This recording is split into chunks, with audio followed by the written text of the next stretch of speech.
네, 내년 10월 2일 검찰청이 문을 닫습니다. 앞으로 어떤 게 달라지는지, 남은 과제는 뭔지 짚어봅니다. 이고은 변호사 나와 있습니다.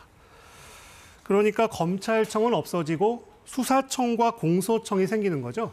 네, 그렇습니다. 현재 검사는요, 경찰이 송치한 사건에 대해서 직접 수사를 하고 죄가 인정되는 경우에 기소를 하고요, 공소 유지로서 이 재판을 담당하는 업무를 수행했었습니다.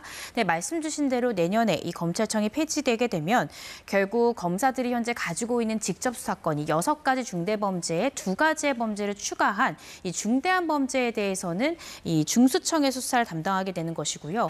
또 중수청과 국수본, 경찰이 수사한 사건 중에 기소가 되는 사건에 대해서는 공소청에서 검사들이 공소유지, 재판을 담당하는 형태로 2가지의 기관으로 이원화된다. 이렇게 이해하시면 될 것 같습니다. 그럼 지금 검찰청에 있는 검사들은 어디로 가는 겁니까? 현재 검사들 같은 경우에 이후에 이제 선택을 해야 될 것 같습니다. 내가 수사하는 부분에 집중하고 싶다라고 판단이 들면은 중대범죄에 대해서 직접 수사할 수 있는 중수청을 선택할 것이고요. 그것이 아니라 나는 검사로서의 본연에 이 재판을 담당하는 공소유지를 하고 싶다라고 판단이 들면 기소 여부를 결정하고 재판에서 공소를 유지하는 이 공소청을 선택해야 됩니다. 다만 문제는 중수청을 선택하게 되면 더 이상 검사의 직함을 쓸 수 없는 것이고요. 수사관으로 가게 됩니다. 따라서 1년 후에 이제 어떻게 판단될지는 봐야 되겠지만 대다수의 검사들이 검사라는 직함을 포기하면서 수사관을 선택할 가능성은 굉장히 낮기 때문에 대다수의 검사들은 공소청의 검사의 역할을 선택할 가능성이 크지 않을까 조심스럽게 추측을 해봅니다. 그러니까 중수청 수사관이 되거나 공소청 검사가 되는 거군요. 네. 그러면 이제 수사기관이 뭐 경찰, 국수본, 공수처, 뭐 중수청 뭐 이렇게 있게 되는데 각각의 역할이 어떻게 다릅니까? 네, 크게 이제 수사를 하는 기관들이 이제 3개에서 4개 정도로 요약을 해볼 수 있을 것 같은데요. 많은 국민들이 만나볼 수 있는 일반 형사사건 같은 경우에는 경찰과 국수본, 그러니까 경찰이 담당한다라고 생각하시면 될 것 같습니다. 네. 이외에 고위공직자, 대통령, 국회의원, 판검사 등의 고위공직자 관련한 범죄를 전담해 수사하는 곳은 공수처가 되는 것이고요. 그리고 아까 말씀드렸던 8가지 중대한 범죄에 대해서는 경찰이 아니라 중수청에서 수사를 담당하게 됩니다. 그래서 이 3가지 기관에서 수사를 하고 난 이후에 사건에 대해서 혐의가 인정될 경우에는 공소청으로 이 사건이 이관되게 되고 공소청에 있는 검사가 기록을 검토해보고 죄가 인정된다라고 판단하면 기소를 하는 것이고요. 기소된 이후에 재판을 통해서 공소 유지 역할을 하는 것이 바로 공소청의 검사들의 역할이다. 이렇게 이해하시면 될 것 같습니다. 그러니까 기소 권한도 공소청이 갖는 건가요? 네, 그렇습니다. 공소청 검사가 기소 여부를 결정하고요. 기소가 되고 난 후에는 재판 유지, 공소 유지를 담당하게 됩니다.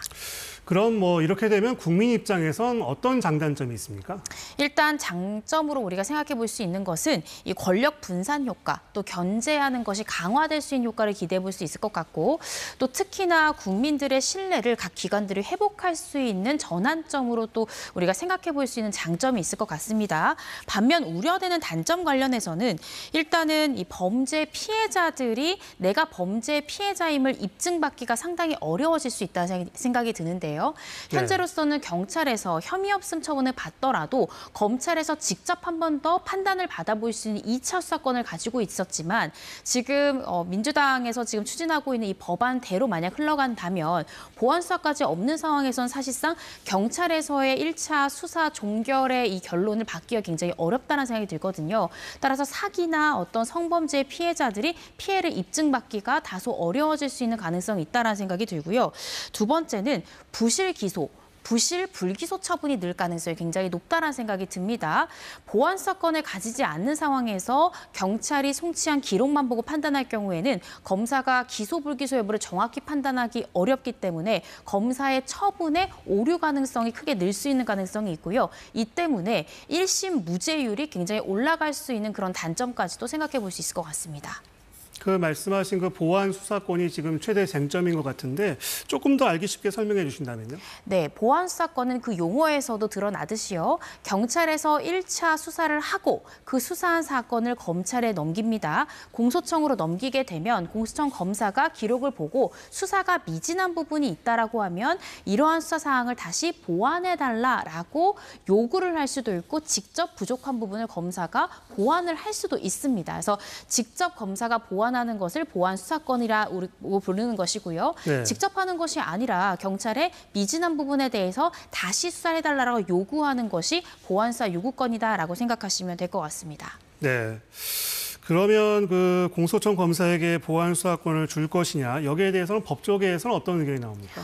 최근에 대한변호사협회에서 변호사들을 상대로 이 부분에 대한 질의가 있었습니다. 네. 공소청 검사에게 보완 수사 요구권을 주어야 되는가에 대해서 대한변협이 설문조사를 해보니까 응답자의 88.1%가 주어야 된다, 찬성 의견을 표명했다는 것이고요.